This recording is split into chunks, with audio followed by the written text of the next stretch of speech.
جناب جو ہمارے متوقع ہیں اسد عمر صاحب، انہوں نے امریکہ کو بڑا سخت جواب دیا ہے کہ بھائی ہمارے چینی قرضوں کی فکر نہ کرو، کہ یہ مشورہ دو آئی ایم ایف کو کہ پاکستان کو پیسے نہ دو، اس نے پیسے واپس کرنے ہیں چائنا کو، اپنے قرضے واپس کرو۔ امریکہ کے تو اربوں ڈالر کے قرضے ہیں۔ میں آپ کے ساتھ شیئر کرتا ہوں اور ناظرین کے ساتھ بھی شیئر کرتا ہوں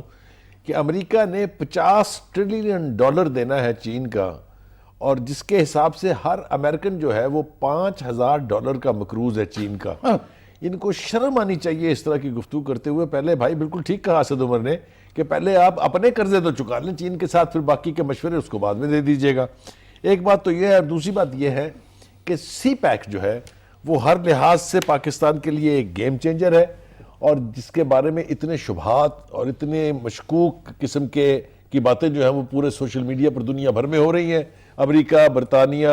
چاہے یورپی یونین ہو، چاہے بھارت ہو، چاہے اسرائیل ہو، سبھی اس کے بارے میں نیگیٹو پروپیگنڈا میں لگے ہوئے ہیں، اور وجہ صرف یہ ہے کہ ان سب کو پتہ ہے کہ یہ ایک اتنا بڑا پروجیکٹ ہے کہ اس کے جب بینیفٹس آنے شروع ہوں گے تو پھر پاکستان کو کسی آئی ایم ایف کا قرضے کی ضرورت جو ہے مجھے چیز سمجھ نہیں آتی،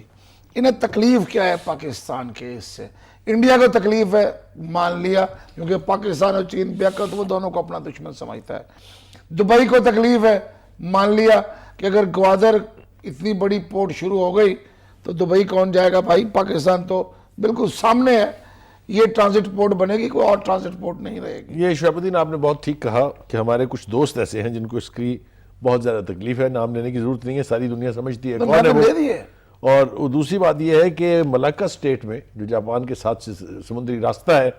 وہاں جس طرح کی ناکہ بندی امریکہ نے کی ہوئی ہے، اس کی وجہ سے چین کے لیے کوئی نہ کوئی وارم واٹر تک پہنچنے کے لیے راستہ جو ہے۔ اور وجہ بھی ہے بخاری صاحب، ان کا جو انسائیڈ کا چائنا ہے نا، جو وہ بہت دور پڑتا ہے وہاں سے،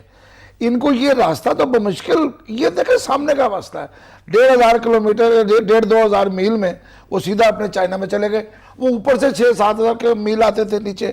ناظرین، ان کو یہ ایڈوانٹیج ہے، اس حوالے سے ہم شعیب کے ساتھ